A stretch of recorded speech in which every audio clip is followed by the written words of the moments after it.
Deməli, bugünkü gün bazarda belə bir tendensiya var. Yəni, hamı çalışır ki, maksimum ucuz mallar satsın. Hansı ki, o bilirsiniz də 4 manada, 5 manada olan dəstlər var. Və hətta mənə də məsləhət görürlər ki, sən də gətir, yaxşı satılır falan filan. Tamam, başa düşdüm. Yəni, gətirim.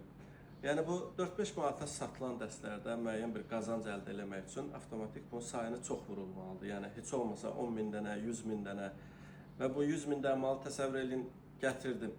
Tutaq ki, satdım. Təsəvvür edin, 100 min adamda bu dəstəm var. Yəni, bu boyda şəhərdə necə o 100 min adam bir-birini görməyəcək. Yəni, hamısı bir-birinə rastlaşacaq. Təsəvvür edin ki, hamı bir-birində eyni məhsulu görəcək. Amma mən daha fərqli çalışıram ki, maksimum samballı, bahalı, yəni qeyri-adi dəstlər gətirim və bu da sayı 15-20 ədəd gəlir. Yəni, təsəvvür edin ki, 15-20 nəfərdə olacaq bu. İndi siz özünüz qərar verin. O, hamıda olan məhsuldan istəyirsiniz, yoxsa təkcə sizdə olsun? Yəni, samballı demişkən o dəstlərdən biri də buradadır. Babək, onu çək, göstər dinləyicilərə, mən getdim. Sağ olun.